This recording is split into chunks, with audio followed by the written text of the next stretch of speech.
Hello guys, welcome to all of you on my YouTube channel Teresa's vision. कल की class में हमने बात की है कि किस तरीके से जैकोबियन एज जो 1603 से स्टार्ट होती है, स्कॉटलैंड के राजा जेम्स सिक्स्थ को बुलाया जाता है क्योंकि वो वहां पर इनके रिलेटिव्स थे।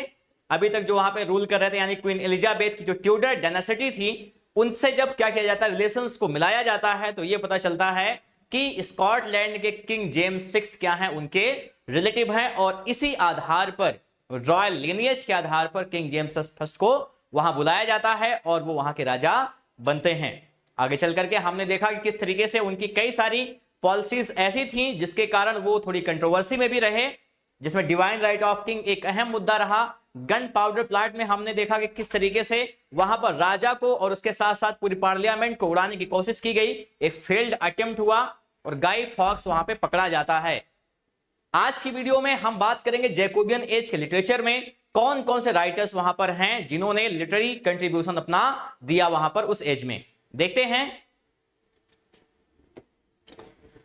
तो सबसे पहले हैं बेन जॉनसन। सबसे पहले जो ऑथर हैं उनका नाम है क्या? Ben Jonson. कल हम लोग इनके बारे में थोड़ी सी बात कर चुके हैं कि बेन जॉनसन क्या थे।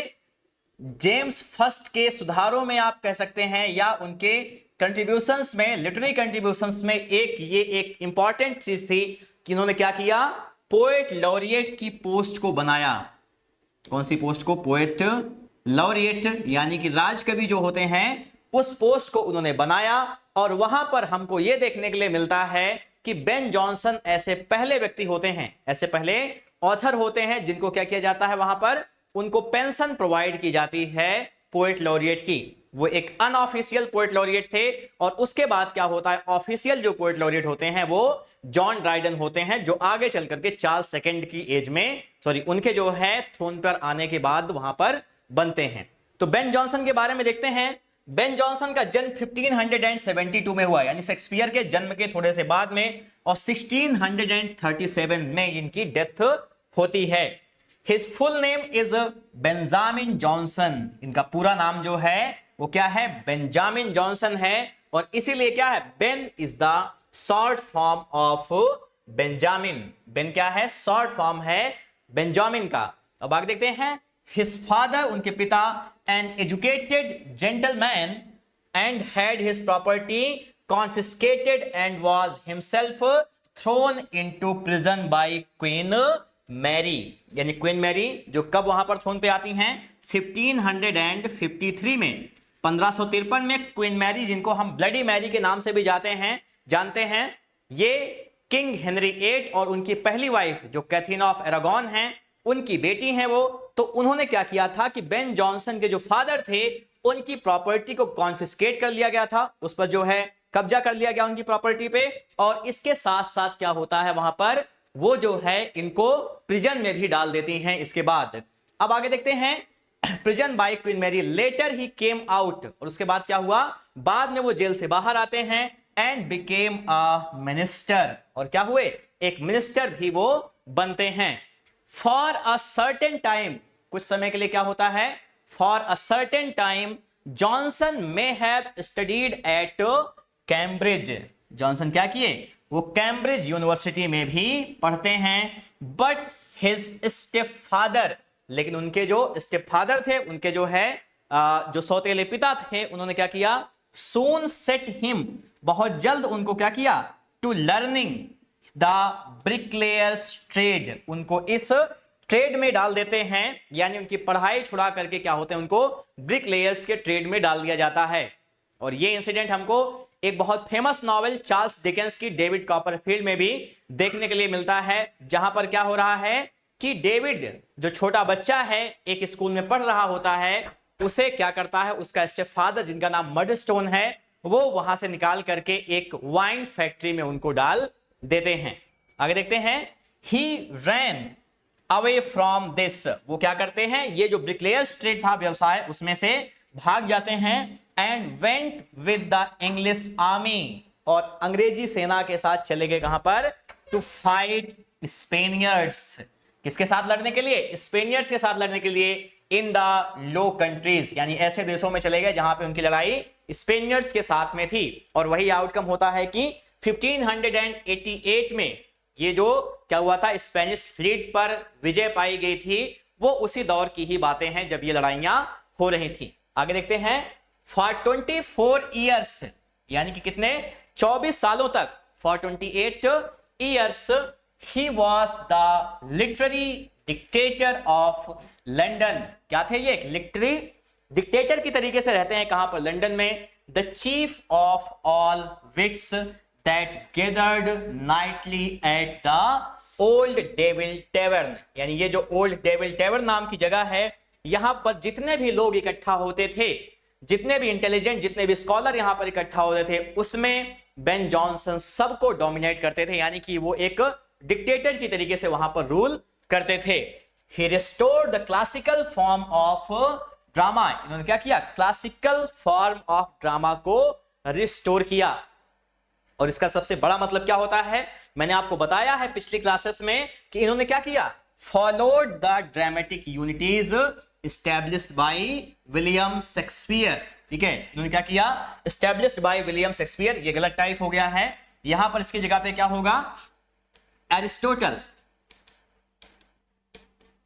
क्या होगा, एरिस्टोटल होगा। यानी उन्होंने क्या किया, एरिस्टोटल के द्वारा जो भी ड्रामेटिक यूनिटीज एस्टैब्लिश की गई थी उसको वो क्या करते हैं, फॉलो करते हैं। और ये तीनों ड्रामेटिक यूनिटीज क्या क्या थी, मैंने आपको बताया है कौन सी हैं वो, टाइम, प्लेस और action. Time, place, action. Aristotle का मानना यह था, क्योंकि उनकी पूरी जो बुक है कौन सी, पोएटिक्स, पोएटिक्स ड्रामा को लेकर के है, ड्रामा के क्रिटिसिज्म को लेकर के है। यहां पर एक ट्रेजेडी कैसी होनी चाहिए इसके बारे में उन्होंने बात किया है, कॉमेडी कैसी होनी चाहिए इसके बारे में उन्होंने बात किया है, 6 एलिमेंट्स ऑफ ट्रेजेडी उसके बारे में बात की है। और जो ड्रामा को स्पेसिफिकली इन्होंने जो है बताया है कि कौन सी चीज को लेकर के, वो है 3 यूनिटीज को, और वो टाइम, प्लेस और एक्शन है। एरिस्टोटल का मानना यह था कि अगर आप इन तीनों ड्रामेटिक यूनिटीज को फॉलो नहीं करेंगे तो वहां पर ऑडियंस जो है वो दिग्भ्रमित हो जाएगी। यानी वेरिसिमिलिट्यूड के लिए कौन सा वर्ड एक है, VERISIMILITUDE, यानी वेरिसिमिलिट्यूड के लिए एरिस्टोटल ने इन तीनों, ठीक है, किनको, ड्रामेटिक यूनिटीज को प्रेजेंट किया था।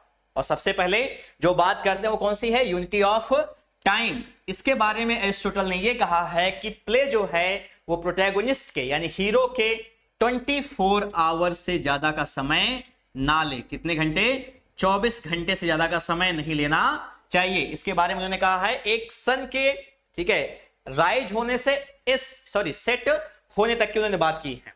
तो ये हो गया। दूसरा है प्लेस। प्लेस के बारे में एरिस्टोटल ने बताया कि सेम स्टेज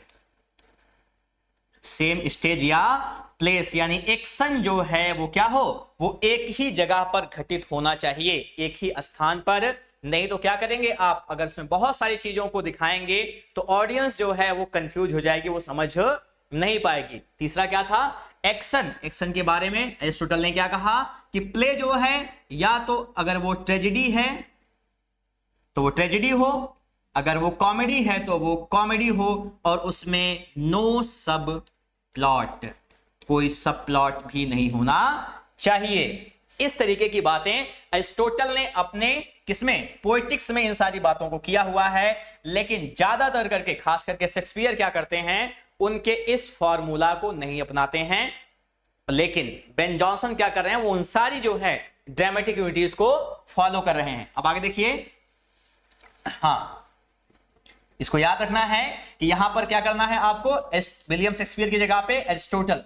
ठीक है, आगे चलते हैं। इन 1598, 1598 में ही बिगेन हिज करियर, उन्होंने अपने करियर की शुरुआत की विद अ सटायरिक कॉमेडी। सटायरिक कॉमेडी, और ये सटायरिक कॉमेडी का कॉन्सेप्ट कहां से आया हुआ था, ग्रीक से। कहां से आया है, ग्रीक से। ग्रीक में बड़े बड़े, ठीक है, कॉमेडियन और ट्रेजेडियन दोनों थे। तो एक बहुत फेमस वहां पे कॉमेडियन थे जिनका नाम क्या था, एरिस्टोफेनीज। एरिस्टोफेनीज, ये फेमस कॉमेडी है फ्रॉग। ठीक है, तो वहां पर ये जो कॉन्सेप्ट है, कौन सा, सटायरिक कॉमेडी का कॉन्सेप्ट, वो यहां पर बेन जॉनसन फॉलो करते हैं। किनको, एरिस्टोफेनीज को। अरिस्टोफेनिस ने क्या किया था, सटायरिक कॉमेडी को लिखने की शुरुआत की थी। कहां पर, ग्रीक में। अरिस्टोटल ने ग्रीक कॉमेडियंस के ऊपर या कॉमेडी के बारे में कहा है कि ये एक ऐसा वर्क है, ठीक है, it imitates the low strata of society, कि क्या करता है, यहां पे क्या कहता है, लो स्ट्राटा ऑफ सोसाइटी को इमिटेट करता है। एंड लैम्पूनर्स, बताता है वो कि लैम्पूनर्स हैं, जो बेवकूफ हैं, they became the authors of comedy. और ट्रेजेडी के बारे में कहता है it imitates the noble action, ठीक है, यानी कि ये किसी एक बड़े एक्शन को इमिटेट करती है। और वहीं पे कॉमेडी जो है वो क्या है, वो बेसर एस्पेक्ट्स ऑफ लाइफ को, इट इमिटेट्स द बेसर एस्पेक्ट्स ऑफ लाइफ। एक फैक्ट भी है कि अगर हम बात करें कि किसको, ठीक है, ह्यूमन बीइंग्स को ट्रेजेडी ज्यादा पसंद है या कॉमेडी ज्यादा पसंद है, एक सर्वे किया जाए पिक्चरों का, अगर हाँ आपकी कौन सी पिक्चरें पसंद है, आपको कौन सी पसंद है, तो उसमें बहुत रेयरली कोई ऐसा मिलेगा, मिलेंगे तो जरूर, ऐसी बात नहीं है, लेकिन कम लोग ऐसे मिलेंगे जो कॉमेडी मूवीज को पसंद करते हों, लेकिन ज्यादातर ऐसे लोग हैं जो ट्रेजेडी मूवीज को पसंद करते हैं। और कारण क्या है कि ये एक नोबल एक्शन को इमिटेट करती है। हम ट्रेजेडी में अपने आप को पाते हैं, जिंदगी हमेशा गोलमाल जैसी नहीं हो सकती है, वहां पे क्या है, कॉमेडी बार बार हो रही है, ऐसा वहां पे नहीं होता है। लाइफ जो है वो ट्रेजेडी से भरी होती है, इसलिए हम ह्यूमन बीइंग्स अपने आप को उसी से एसोसिएट करते हैं। हम अगर दुखी होते हैं तो इसका मतलब यही हुआ कि हम क्या हैं, समाज को लेकर के अवेयर हैं, हम उसको लेकर के क्या हैं, हम जागरूक हैं। मणिपुर की घटना हुई है, पूरा देश शर्मसार हो रहा है, लेकिन वहीं पर कुछ लोग ऐसे भी हैं जिनको इस बात से कोई भी फर्क नहीं पड़ रहा है। और उसके पीछे रीजन क्या है, उसके पीछे रीजन वही है कि यहां पे अगर आप सोशल लाइफ को लेकर के अवेयर हैं, अगर आप सेंसिटिव हैं, तब तो आपको क्या होगा, आप उस चीज से अपने आप को एसोसिएट कर पाएंगे कि सोसाइटी में कहीं ना कहीं कुछ चीजें ऐसी हैं जो गलत हो रही हैं। लेकिन इसी की जगह पर अगर आप क्या करेंगे, इन सब चीजों से मुंह मोड़ रहे हैं, उस पर अलग तरीके से वक्तव्य दे रहे हैं, तो ये एक मानसिक ओछेपन का एक प्रतीक भी होता है। इसलिए हमेशा जो ट्रेजेडी होती है वो इंसान को सिखाती है कि लाइफ आपकी ऐसी ही है। अब यहां पे देखिए क्या हो रहा है, began his career with a satiric comedy every man in his humor, यहां से शुरुआत की उन्हें। his comedies are called comedy of humor, उनकी जो कॉमेडीज हैं उनको कॉमेडी ऑफ ह्यूमर कहा गया। कॉमेडी ऑफ ह्यूमर कहे जाने का मतलब क्या है कि यहां पे उन्होंने ह्यूमन फॉलीज को इमिटेट किया। किस चीज को, ह्यूमन फॉलीज को यहां पे इमिटेट करते हैं। कॉमेडी का जो सही पर्पज है, वास्तव में अगर देखा जाए, कॉमेडी कोई ऐसी बात नहीं कि बेसर एस्पेक्ट्स ऑफ लाइफ को इमिटेट करे तो वो गलत है, नहीं, ऐसा नहीं है। कॉमेडी ऐसी हो जो सुधारने का काम करे, जो इंप्रूवमेंट ले आए लोगों को। कभी आप सोचिए, पुराने जो है, आप जो राजू श्रीवास्तव जी हमारे बीच में नहीं रहे दुनिया में, उनकी कभी आप कॉमेडी देखिए, कितना मतलब डाउन टू अर्थ, हर बात पे भाई लोगों को लेकर के कॉमेडी बना देना। ट्रेन में लोग जब छोड़ने जाते हैं अपने रिश्तेदारों को, अपने किसी जान पहचान वालों को, तो कैसे समझाते हैं उसके बारे में कॉमेडी बना देना, ऐसे थे वो। लेकिन अब की जो कॉमेडी आ रही है वो क्या हो रही है, बस ऐसे ही हम जबरदस्ती का हंस रहे हैं, बैठ करके बात को पकड़ लिया जा रहा है, उसी पे हम क्या हो रहे हैं, हंसते हैं। नहीं, कॉमेडी का जो सही पर्पज होता है वो है आपको इंप्रूवमेंट लाना आपके व्यवहार में, उसको आपको, इसीलिए आपका मजाक उड़ाया जा रहा है कि उससे क्या हो, आप सीखें और अपने आप को सुधारें। अब यहां पे देखिए, तो यहां पे जो बेन जॉनसन की कॉमेडीज हैं उनका क्या हो रहा है, उनका पर्पज है वो ह्यूमन फॉलीज को, यानी जो इंसान की जो फॉलीज हैं, उनकी जो बुराइयां हैं, जो उनकी कमियां हैं, उसकी वो हंसी उड़ा रहे हैं। किनके जरिए, कॉमेडी ऑफ ह्यूमर के जरिए, जिसे हम सटायरिक कॉमेडी भी कहते हैं। His comedies are basically satiric comedies, उनकी जो कॉमेडीज हैं बेसिकली वो कैसी हैं, सटायरिक कॉमेडीज हैं। A form of Greek comedian Aristophanes, आपको हमेशा याद रखना है कि जब भी आप इस वर्ड को बोलेंगे तो आप कॉमेडी नहीं कहेंगे। अगर आप कहते हैं कि हम कॉमेडी देख रहे हैं, ठीक है, तो ये क्या है, ये गलत है। ये क्या होता है, इसका सही प्रोनाउंसिएशन कॉमेडी, क्या बोलते हैं हम, कॉमेडी, यानी कॉ पे हमने जोर दिया और मेडी पर जोर नहीं दिया। एम्फसाइज हम कॉ पे कर रहे हैं, मेडी पे नहीं कर रहे हैं, क्योंकि इंग्लिश के जो वर्ड्स होते हैं वो एक, ठीक है, फूट के जरिए बंधे होते हैं, एक प्रॉपर मीटर होता है उनमें। जैसे हम किसी वर्ड को बोलते हैं टुडे, वर्ड हमने क्या बोला, टुडे, दो सिलेबल है यहां पर, तो हम क्या कर रहे हैं, टू पे जोर नहीं दे रहे हैं, टू डे ऐसे बोल रहे हैं, टू डे। यानी यहां पे क्या हुआ, अनस्ट्रेस्ड और स्ट्रेस्ड। टुडे यहां पे कौन सा मीट जो है फूट हो जाता है, आयाम्बिक। और वहीं पर इसका जस्ट उल्टा होता है, यहां पे कॉमेडी। क्या हो रहा है, क पे हम जोर दे रहे हैं, मेडी पर जोर नहीं दे रहे हैं। और आयाम्बिक का क्या उल्टा होता है, फूट ट्रोकेक। याद रखेगा, आयाम्बिक का उल्टा क्या होता है, फूट ट्रोकेक, जहां पे हम पहले सिलेबल पर जोर देते हैं, दूसरे पर नहीं देते हैं। कॉमेडी, पुलिस, प्रोनाउन, ये सारे वर्ड्स कैसे होते हैं, ये ट्रोकेक फूट्स के द्वारा गवर्न होते हैं। वहीं पर ये जो वर्ड है टुडे, ये सारे वर्ड्स क्या हैं, ये सारे वर्ड्स आयाम्बिक फूट से गवर्न होते हैं। यहां पे अनस्ट्रेस्ड स्ट्रेस चलता है, यहां पर स्ट्रेस्ड अनस्ट्रेस्ड, इसको याद रखना है। और क्या है, Greek comedian Aristophanes, he is regarded as the second most, दूसरे सबसे अधिक important English playwright during the reign of James first.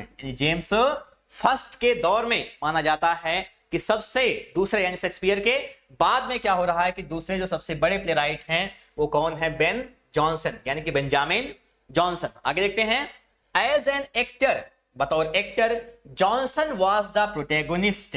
Johnson क्या थे, प्रोटैगोनिस्ट। और प्रोटैगोनिस्ट का उल्टा क्या होता है, एंटागोनिस्ट।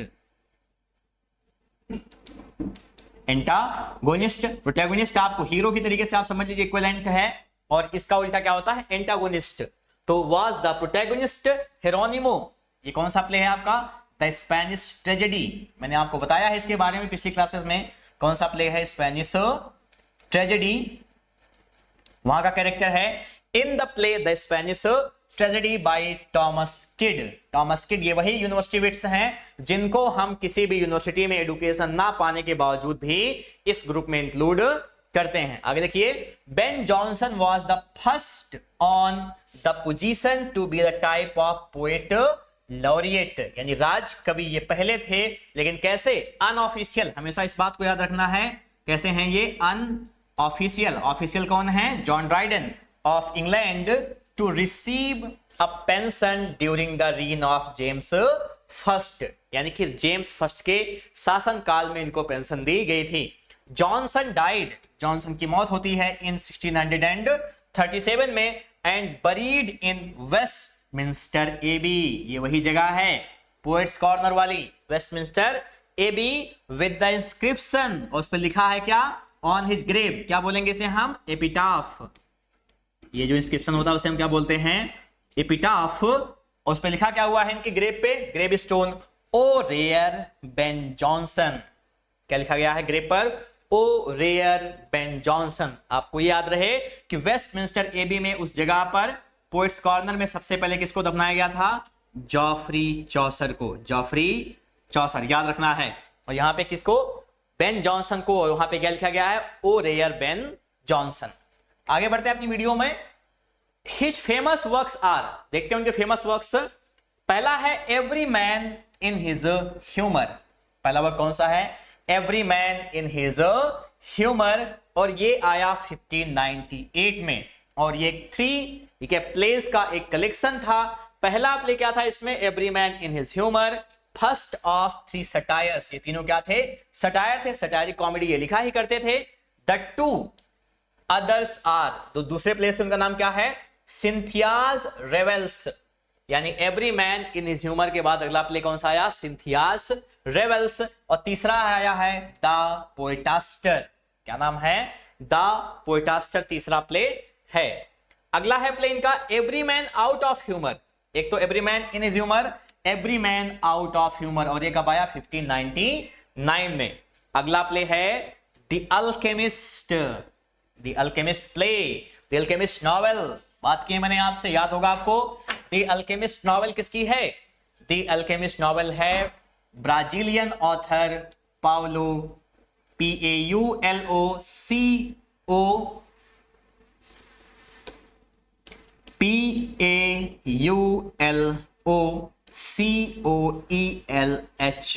Paulo पाउलो कोएल्हो, और वर्ल्ड के सबसे अधिक ट्रांसलेटेड ऑथर हैं।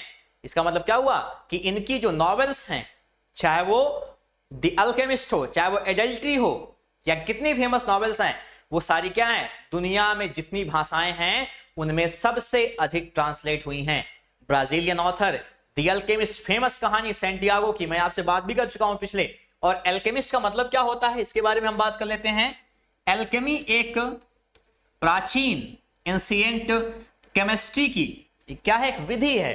केमिस्ट्री में एक विधि होती थी जिसमें क्या किया जाता था, किसी भी धातु को, किसी भी मेटल को ये लोग क्या करते थे, गोल्ड में कन्वर्ट कर देते थे, यानी किसमें, सोने में। किसी भी मेटल को, किसी धातु को क्या करते थे, गोल्ड में कन्वर्ट कर देते थे। तो यही है the Alchemist. It is a study of quackery and gullibility and most readable of Johnson's plays, यानी कि जॉनसन के जो प्लेज हैं उनमें सबसे अधिक अगर किसी को पढ़ा जाता है तो वो कौन सा प्ले है, द अल्केमिस्ट। अगला प्ले है वॉल्पोन, 1605 में आया, और क्या है इसका, इट्स सब टाइटल इज द फॉक्स। इसका सब टाइटल क्या है, द फॉक्स। आगे देखते हैं एपिकोन। अगला इनका प्ले कौन सा है, एपिकोन और द साइलेंट वुमन, या क्या इसका नाम है सब टाइटल, द साइलेंट वुमन। और ये क्या है, it is a prose comedy. ये क्या है, एक ऐसी कॉमेडी है जो किसमें है, प्रोज में है।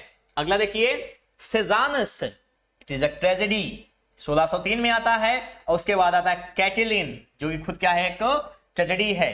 तो इस तरीके से ये इनके प्लेज का स्ट्रक्चर रहा, किसका, बेन जॉनसन का। मैंने आपको एक पोयम भी पढ़ाई है, वो कौन सी है, आपको याद होगा कि टू सीलिया, बेन जॉनसन की फेमस पोयम है। और ये रहे उनके प्लेज। आगे बढ़ते हैं, अगले writer Francis Bacon. Francis Bacon, the wisest, the brightest and meanest to mankind. क्या कहा गया है इनको लेकर के, द वाइजेस्ट, द ब्राइटेस्ट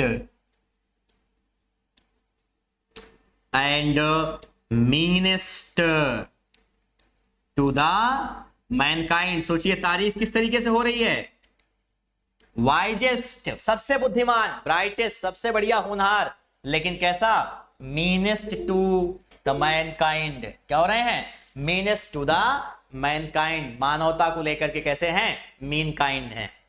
कैसे सोच इनकी, ठीक है, सही नहीं है, मानवता को लेकर के इनका कॉन्सेप्ट वो ठीक नहीं है।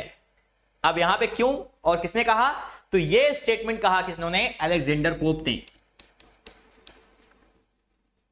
अलेक्जेंडर पोप ने फ्रांसिस बेकन के बारे में ये बातें कही हुई हैं। सेंटेंस कैसा है, एंटी क्लाइमैक्स में है, क्लाइमैक्स नहीं हो, ये एंटी क्लाइमैक्स की ओर जा रहा। Wisest, brightest, meanest. और क्यों, क्योंकि फ्रांसिस बेकन जो कि कहे जाते हैं father of English essays, Hughes Walker के द्वारा, वो अपने पूरे एसेज में 3 उनके एसे के कलेक्शन आते हैं। 1597 में 10 एसेज, 1612 में 38 एसेज, उसके बाद 1625 में 58 एसेज का कलेक्शन आता है। और सारे एसेज की टाइटल जो है वो ऑफ से शुरू होता है, of truth, of studies, of marriage and single life, of travel, यानी लगभग सारे टॉपिक पर फ्रांसिस बेकन ने एसेज को लिखा है। That's why he is called the father of English essays. Father of English essays किसको कहा जाता है, फ्रांसिस बेकन को। बहुत बुद्धिमान थे, बहुत इंटेलिजेंट बातें की गई हैं इनके एसेज में। और ये क्वेश्चन भी आता है कि कौन से ऐसे प्ले राइट हैं, सॉरी कौन से ऐसे राइटर हैं जिनके एसेज में हमको बाइबल से या अलग जगहों से एल्यूजन्स मिलते हैं, तो वो कौन है, फ्रांसिस बेकन। बहुत सारे इन्होंने अच्छी अच्छी बातें की अपने प्लेज में, सॉरी अपने एसेज में। और स्टडीज ऑफ स्टडीज इनका फेमस एसे है, वहां पे बात करते हैं, to spend too much time in studies is sloth, to make much use them for ornament is affectation, to make judgement fully upon them is a humour of scholar. अगर आप क्या करेंगे, अगर आप पढ़ने में बहुत ज्यादा समय बिताते हैं तो आप स्लॉथ, आलस आपके अंदर आ जाएगा। और क्या है, पढ़ाई लिखाई का बहुत ज्यादा इस्तेमाल बोलचाल में करना, मतलब क्या हो जाएगा, आपके अंदर दिखावा आ गया है। और सच बात होती है, पता चला आप जो है 2 दिन के लिए, 1 महीने के लिए इलाहाबाद आ गए या किसी बड़े शहर में चले गए और घर वालों को ही फोन करके अब अंग्रेजी में बात कर रहे हैं, तो ऐसा नहीं। आप जिन लोगों से बात कर रहे हैं जो आपके अपने हैं, आपको उनकी लैंग्वेज में ही बात करना है। भाषा जो है वो प्यार की होनी चाहिए। और क्या आगे कहा, ठीक है, to make judgement fully upon them is a humour of scholar. क्या है कि अगर आप फुली जजमेंट क्या करते हैं, किताबों के बेसिस पर देते हैं, तो ये एक स्कॉलर, एक विद्वान का अपमान होगा, मजाक होगा। इसलिए आपको किताबों ज्ञान पर हमेशा, किताबी ज्ञान पे हमेशा, ठीक है, जजमेंट को नहीं देना चाहिए। Studies serve for delight, for ornament and for affectation. ऐसी सी बातें वहां पर उन्होंने की हैं फ्रांसिस बेकन ने। तो अब आगे देखते हैं। इनका जन्म हुआ 1561 में, 1561 में। बहुत सारी बातें की, बहुत ब्रिलियंट बातें की, लेकिन ये सारी ब्रिलियंस उनकी जो थी खुद को लेकर कहते हैं शायद कि वो काम नहीं आई। और यही कारण हुआ कि 9 अप्रैल 1626 में, 1626 में एक मुर्गी को ठंडवाने ले आते हैं, और मुर्गी जो है ठंडवाते ठंडवाते क्या हुआ, खुद को ही निमोनिया पकड़ लिया। PNEUMONIA, ठीक है, निमोनिया पकड़ा और उससे से इनकी मौत हो जाती है। लोगों को, दुनिया को ज्ञान देते फिरे, लेकिन खुद के ऊपर ज्ञान बेचारे अप्लाई नहीं किए। एक कोर्टियर की लड़की को लेकर के भाग गए थे, और उसके बाद उस कोर्टियर ने इनके ऊपर बहुत सारा सैंक्शन लगवाया, ठीक है, बहुत सारी चीजें इनके ऊपर सैंक्शन कर दी गई। तो इस तरीके से रहा इनका। देखते हैं, Hughes Walker called him, Hughes Walker इनको कहा the father of English essays. ये क्या है, फादर ऑफ इंग्लिश एसेज है। फादर ऑफ एसेज कौन है, तो जान लीजिए। वर्ड एसेज आया एसआई से, ये एक फ्रेंच वर्ड है, याद रखिएगा हमेशा। कैसा वर्ड है, फ्रेंच वर्ड है, जिसका मतलब क्या होता है, टू अटेम्प्ट। क्या मतलब होता है, टू अटेम्प्ट, समझ रहे हैं। एसआई वर्ड से, ESSAI। और किसने लिखना शुरू किया, फ्रांस में मॉन्टेगनी, ठीक है, GAINE। मॉन्टेगनी ने क्या किया, एसेज को लिखना शुरू किया। और मॉन्टेगनी को हम मानते हैं कि क्या है, वो फादर ऑफ एसेज हैं। ये क्या है, father of English essays. His works established and popularised inductive methodologies for scientific inquiry. यानी इनका क्या था, इनके जो वर्क्स हैं वो किस लिए माने जाते हैं, कि ये अपने वर्क्स में साइंटिफिक इंक्वायरीज को लेकर के और इंडक्टिव मेथडोलॉजी यानी कि नॉलेज से भरपूर बातें करते हैं। और इन्होंने जो स्टाइल फॉलो की अपने एसेज को लिखने के लिए, वो क्या कही जाती है, एपिग्रामेटिक। क्या बोला जाता है इस स्टाइल को, एपिग्रामेटिक या एफोरेस्टिक। एफोरेस्टिक इसका मतलब क्या हुआ, छोटे सेंटेंसेस में बड़ी बातों को कहना, गागर में सागर भरना। एफोरिज्म क्या होते हैं, एपिग्राम्स, जो ट्रकों के पीछे लिखे गए होते हैं। उधार प्रेम की कैंची है, बुरी नजर वाले तेरा मुंह काला, कर्म ही पूजा है। ये सब क्या है, छोटे छोटे सेंटेंसेस हैं, लेकिन बड़े मायने हैं इनके। उसी तरीके से फ्रांसिस बेकन ने भी अपने सेज में यही स्टाइल जो है फॉलो की है। उनका एक ऐसे है ऑफ रेवेंज, और उसमें उन्होंने पहली लाइन लिखी है, revenge is a kind of wild justice. Kind of wild justice कैसा है, एक जंगली न्याय है, बदला लेना। इस तरीके के सेंटेंसेस को यूज करना। ऑफ ट्रूथ फेमस ऐसे एक, GICLT में इस ऐसे को प्रिस्क्राइब भी किया गया है। ऑफ ट्रूथ और कौन सा, ऑफ स्टडीज। ऑफ ट्रूथ में कहते हैं वो कि क्या होना चाहिए, आप जिस तरीके से गोल्ड में, सोने में थोड़ा सा एलॉय को मिला देते हैं, यानी चांदी को मिला दिया, एलॉय को मिला दिया, तो मेटल बेहतरीन तरीके से वर्क करता है। यानी 24 कैरेट से आपका सोना 22 कैरेट का हो गया, अब आपका सोना मजबूत हो जाता है। लेकिन कहीं ना कहीं क्या हुआ, उसकी जो वैल्यू थी, उसकी जो कीमत थी, वो क्या हुई, वो उसको आपने इम्बेस कर दिया, यानी कि गिरा दिया। इसीलिए सच जो होता है उसमें अगर आप थोड़ा सा झूठ मिला दीजिए तो एक काम तो बेहतर करता है, लेकिन कहीं ना कहीं जो सच की वैल्यू है, ट्रुथ की, वो क्या हो जा रही है, वो कम हो जा रही है। अब आगे देखते हैं। His style of essays is epigrammatic. Style कैसी है, एपिग्रामेटिक।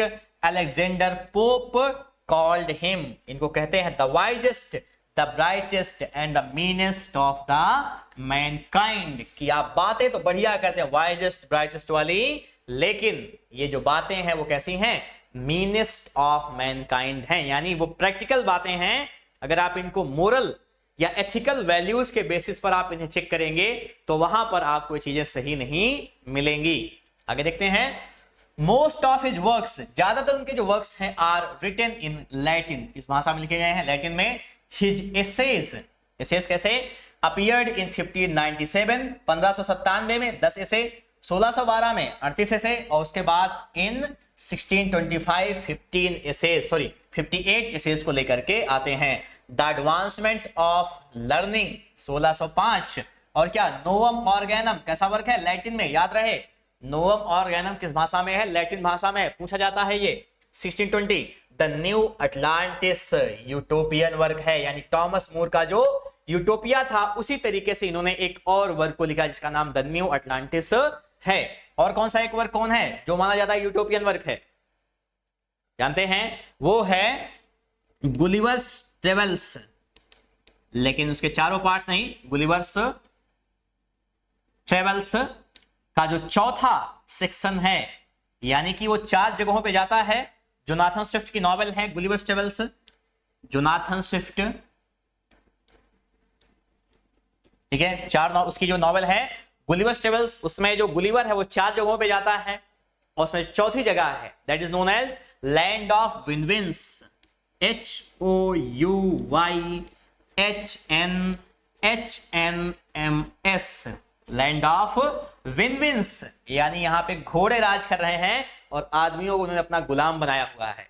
ये जगह किसके हिसाब से? गुलिवर ट्रेवल्स के हिसाब से, गुलिवर के हिसाब से एक यूटोपियन जगह है। तो एक यूटोपिया टॉमस मूर का यूटोपिया हो गया, एक बैकन का कौन सा? न्यू अटलांटिस हो गया, और यहां पे जोनाथन स्विफ्ट ने अपनी किताब गुलिवर ट्रेवल्स में चौथा जो पार्ट रखा वो भी क्या है? एक यूटोपियन जगह मानी जाती है, यूटोपियन प्लेस माना जाता है। यूटोपियन प्लेस का मतलब क्या होता है?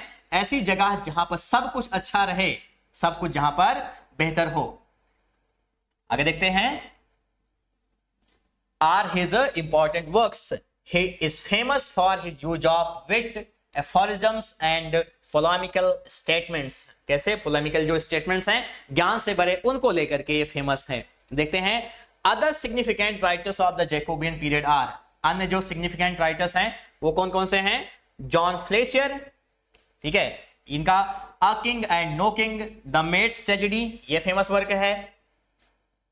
आगे देखते हैं John Webster, his famous work is Duchess of Malfi, इनके बारे में बात हुई है 1623। और कौन सा? द व्हाइट डेविल, ये वर्क टॉमस मिडल्टन, मैंने कल बात की है इनके बारे में। कौन से हैं? Famous for his plays women beware women, ठीक है, अपने प्ले कौन से लेकर के? विमेन बिवेयर विमेन, जो कि वेस्टलैंड के दूसरा सेक्शन जो है गेम ऑफ चेस, ठीक है, वो टाइटल यहीं से ही लिया गया है, उसको लेकर के है। तो ये थी बातें फ्रांसिस बेकन और बेन जॉनसन को लेकर के। अगला जो टॉपिक है हमारा वो है मेटाफिजिकल पोएट्री, जो कि इसी समय आती है। कहां पर? इस जैकोबियन एज में पोएट्री का एक नया कॉन्सेप्ट आया था और वो था मेटाफिजिकल पोएट्री। तो मेटा का मतलब क्या है? मेटा का मतलब होता है बियॉन्ड, और फिजिकल मतलब क्या है? बॉडीली। यानी ये जो पोएट्री आई उसने बॉडीली लव से, शारीरिक प्रेम से परे होकर के बातें की। लेकिन मेटाफिजिकल जो पोएट्री है वो कैसी है? रेबेलियस इन नेचर है। कैसी है? रेबेलियस, हमेशा याद रखना है, रेबेलियस इन नेचर। और क्यों? क्योंकि यहां पे महिला को, जो रेनेसांस पोएट्री में कॉन्सेप्ट था, क्या होता है? Women were considered as a goddess that were fit to be worshipped, जो कितनी अच्छी हैं कि उनकी पूजा की जा सके। लेकिन यहां पर ऐसा कोई कॉन्सेप्ट नहीं था, यहां पर विमेन को कायदे से क्रिटिसाइज किया जाता है मेटाफिजिकल पोएट्री में। तो मेटाफिजिक्स जो होती है, यानी बियॉन्ड, आप जब, ठीक है, आप क्या करें? एकदम बियॉन्ड बातें करें। क्या है इसके परे? आसमान से परे, ठीक है, जो हेवन है उससे परे हम क्या बात कर रहे हैं? इन सब लोग चीजों को लेकर के। तो मेटाफिजिकल जो पोएट्री है उसने शारीरिक सुंदरता से परे होकर के बातें की। लेकिन अगर आप मेटाफिजिकल पोएट्री की डेफिनेशन पढ़ेंगे, मेटाफिजिक्स के बारे में पढ़ेंगे एम एच अब्रम्स में, तो एम एच अब्रम में लाइन है, वो कहता है कि मेटाफिजिकल जो चीजें होती हैं वहां पे मतलब ये है कि आप फिजिकल ब्यूटी को इग्नोर नहीं कर सकते हैं, शारीरिक सुंदरता को आप नजरअंदाज करें, ऐसा पॉसिबल नहीं है। हां, physical beauty is the first rung of that ladder to which you can achieve किस टाइप का लव? Spiritual love. यानी फिजिकल ब्यूटी जो है वो क्या है? उस सीढ़ी के पायदान का, उस सीढ़ी में पहला पायदान है।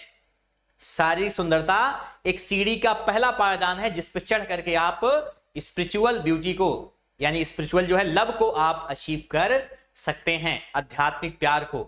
लेकिन आप ये कहिए कि आप वहां पे बॉडली लव को आप इग्नोर करें तो ऐसा पॉसिबल नहीं है। सबसे पहला अट्रैक्शन आपका ब्यूटी को लेकर के होगा, तो फिजिकल ब्यूटी यानी होंठ, नाक, आंखें, इन सब से आपको प्यार होगा। उसके बाद आपका ये प्यार जो है वो स्पिरिचुअलिटी की ओर बढ़ता है।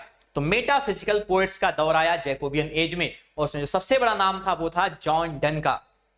जॉन डन का अब देखते हैं क्या है। जॉन ड्राइडन पहले कौन थे? जॉन ड्राइडन, जिन्होंने क्या किया, firstly said about John Donne, जिन्होंने जॉन डन के बारे में। जॉन ड्राइडन कौन? पहले ऑफिशियल पोएट लॉरिएट, पहले ऑफिशियल पोएट लॉरिएट, जिन्होंने पहले कहा कि जॉन डन क्या है, ही अफेक्ट्स द मेटाफिजिक्स। क्या करते हैं? ही अफेक्ट्स, प्रभावित करते हैं किसको? द मेटाफिजिक्स को, तत्व मीमांसा को। Not only in his satires, ना केवल अपने सटायर्स में, but in his amorous versus, बल्कि कौन से? अपने एमोरस वर्सेस में भी। इसका मतलब क्या कि उनकी जो प्यार वाली बातें हैं, प्यार वाली जो पोएम्स हैं, उसमें भी वो क्या करते हैं, इन चीजों के बारे में बातें कर रहे हैं। बट इट वाज, लेकिन क्रेडिट जो है वो किसको जाता है? Doctor Samuel Johnson. और डॉक्टर सैमुअल जॉनसन कौन है? लेक्सिकोग्राफर, जिन्होंने 1755 में क्या किया था? पहली इंग्लिश लैंग्वेज की डिक्शनरी को बनाया था। ये कौन है? Doctor Samuel Johnson, who characterized him as a metaphysical poet। यानी अगर आपसे पूछा जाए कि who coined the term metaphysical poets, तो आप क्या नाम लेंगे? सैमुअल जॉनसन का। डॉक्टर सैमुअल जॉनसन ने क्या किया था? अपनी किताब लाइव्स ऑफ पोएट्स, क्या नाम है किताब का? लाइव्स ऑफ पोएट्स, किताब के अब्राहम काउली वाले चैप्टर पर। अब्राहम काउली स्वयं क्या थे? एक मेटाफिजिकल पोएट थे। तो अब्राहम काउली वाले चैप्टर में इस टर्म को कॉइन किया। क्या है? Metaphysical poetry. The term metaphysical poet was coined by, किसने कॉइन किया? Doctor Samuel Johnson. Doctor Samuel Johnson ने, because in the chapter on Abraham Cowley, क्योंकि किस चैप्टर पे? अब्राहम काउली वाले चैप्टर पे, in his lives of poets, किसका नाम है? बुक का, किताब का नाम है ये। She refers to the beginning of the 17th century, यानी 17वीं शताब्दी के शुरुआत में, 1603 की बात, जैकोबियन एज की बात कर रहे हैं वो, ठीक है। इन विच देयर अपीयर्ड, वहां पे अपीयर हो रही क्या? अ रेस ऑफ राइटर्स, ठीक है। क्या है? एक race of writers that may be termed, जिसको नाम दिया जा सकता है the metaphysical poets। क्या नाम दिया जा सकता है? metaphysical poets। अब देखते हैं characteristics of metaphysical poetry, यानी कि पहचान क्या है metaphysical poetry की। देखते हैं, पहला है association of sensibility। क्या है? association of sensibility। ये एक बहुत इंपॉर्टेंट टर्म है। इस टर्म को, ठीक है, नाम किसने दिया था? आप सबसे पहले देख लीजिए, डिसोसिएशन ऑफ सेंसिबिलिटी।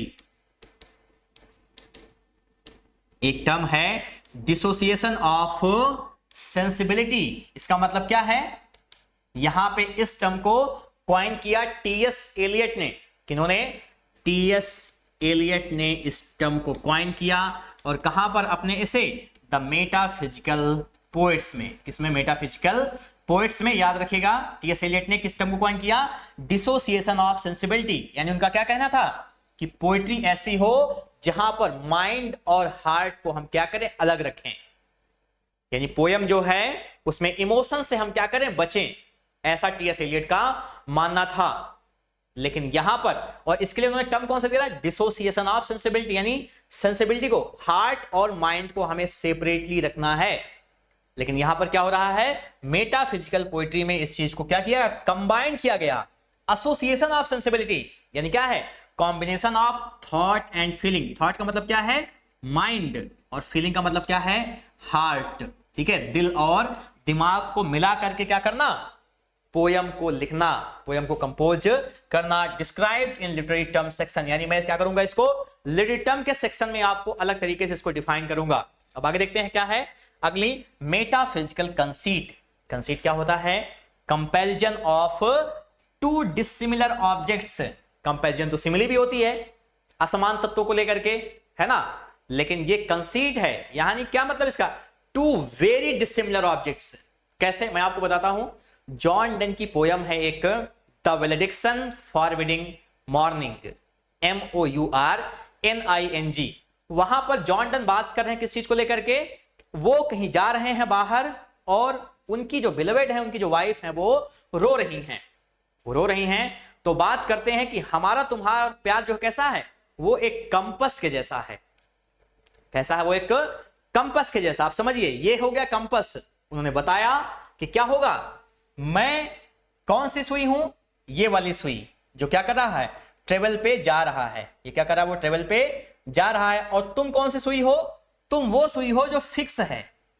ठीक है, तुम कौन सी सुई हो, वो फिक्स है। और क्या होगा, अगर तुम क्या रही, अपनी जगह पे फिक्स रही, ठीक है, और क्या होगा, तो मैं अपनी जर्नी को, मैं इस गोले को क्या करूंगा, पूरा खींच करके खत्म कर दूंगा अपनी जर्नी, और फिर से हम दोनों, जिस तरीके से गोला प्रकार क्या होता है, मिल जाता है, हम दोनों मिल जाएंगे। एक तो ये डेफिनेशन थी। उसके बाद क्या कहा उन्होंने कि ये क्या है, उस समय ऐसा होगा कि ये जो सुई होती है, जो फिक्स होती है, हमेशा आप देखेंगे, रखेंगे कॉपी पर, तो ये क्या होती है, झुकी रहती है हमेशा। तो ऐसा लगेगा कि तुम मुझे बेंड होकर के, झुक करके बुला रही हो। और हम जब क्या करेंगे, तुम अपनी जगह पे फिक्स रहो, हमारी जर्नी यानी ये जो सर्किल है वो कंप्लीट हो जाएगी, तो हम क्या हो जाएंगे, मिल जाएंगे। तो जॉन डन या ऐसे जो ऑथर्स आए, उन्होंने कंसीट का इस्तेमाल किया, यानी दो असमान चीजों का। अब आप सोचिए, प्यार की तुलना किससे हो रही है, कंपस से, गोला प्रकार से। और उन्होंने क्या समझाया, प्यार की तुलना उन्होंने गोल्ड से की, सोने से, कि सोना जैसे होता है कि उसको जितना हम पीटेंगे फैलता जाता है, फैलाव आता है, लेकिन टूटता नहीं है। उसी तरीके से हमारा प्यार होगा, हम भले ही कितना दूर चले जाएं, लेकिन क्या होगा, हम, ठीक है, अलग नहीं होंगे, हमारा प्यार बस फैलेगा। तो ये सारी डेफिनेशन, ये सारा कंपैरिजन क्या होता है, उसे हम कंसीट बोलते हैं। यानी दो बिल्कुल असमान चीजों को हम क्या करते हैं, कंपेयर करते हैं। अब प्यार की कंपैरिजन किससे करना, कंपस से करना, प्यार को गोल्ड से कंपेयर करना। ये सब नई चीजें थी जो पोएट्री में आ रही थी, और इनको क्या नाम दिया गया, कंसीट, यानी कि comparison of two very dissimilar objects. यानी बिल्कुल दो असमान तत्वों को हम जब क्या करते हैं, उनकी तुलना करते हैं, तो उसे हम क्या बोलते हैं, मेटाफिजिकल कंसीट। आगे देखते हैं, रिलीजियस टच, धार्मिक टच भी था इस पोएट्री में। कैसा है, धार्मिक चीजों के बारे में भी बात की गई है। अभी मैं आपको पोयम पढ़ाऊंगा अपनी अगली वीडियो में, जिसका नाम है to his coy mistress, Andrew Marvell की पोयम। वहां पर मैं आपको इन सारे एलिमेंट्स को दिखाऊंगा। बहुत बेहतरीन पोयम है, उसको जरूर पढ़िएगा।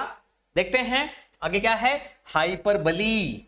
हाइपरबोल नहीं, हमेशा याद रखना है, हाइपरबली। हालांकि हाइपरबली जिस लैटिन और ग्रीक भाषा के शब्द से आता है, लैटिन और ग्रीक में सेम स्पेलिंग होती है, वहां पर हाइपरबोल कहा जाता है। लेकिन क्योंकि हम अंग्रेजी भाषा बोलते हैं, और वहां पे अंग्रेजी में इसकी प्रोनाउंसिएशन क्या होती है, हाइपरबली होती है, ना कि हाइपरबोल। हालांकि स्पेलिंग सेम है, लैटिन ग्रीक में उसे हाइपरबोल कहा जाता है, लेकिन इंग्लिश में हम उसे हाइपरबली ही कहेंगे। अतिशयोक्ति, बढ़ा चढ़ा करके बातें करना। अभी आप देखेंगे उस पोयम में कि किस तरीके से क्या किया जाता है, उसको खूब बढ़ा चढ़ा करके बातें की जाती हैं। ठीक है, अपनी अगली वीडियो में मैं बात करूंगा इन सब पे।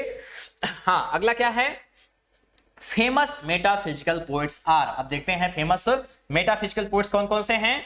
तो वो हैं जॉन डन के, पहला नाम John Donne, George Herbert, Henry Vaughan, और कौन से हैं, रिचर्ड क्रेसा, एंड्रयू मार्वेल, और कौन, अब्राम काउली। ठीक है, जॉन डन की होली सोनेट्स 1617 में आती है। तो ये थी आज की क्लास, जिसमें हमने बात की बेन जॉनसन, उसके बाद फ्रांसिस बैकन को लेकर के मेटाफिजिकल पोएट्री, जो कि बहुत ही इंपॉर्टेंट, ठीक है, नया एक जेनेसिस थी पोएट्री को लेकर के, जहां पर पोएट्री अब कंजर्वेटिव नहीं रही, बल्कि वो रेबेलियस हो चुकी थी, इन सब के बारे में। ठीक है, तो अपनी अगली वीडियो में हम बात करेंगे एंड्रयू मार्वेल की poem to his coy mistress को लेकर के। तो कैसी लगी आप सबको ये वीडियो, अपने लाइक और कमेंट के जरिए जरूर बताइएगा। Thank you so much for watching, have a good day.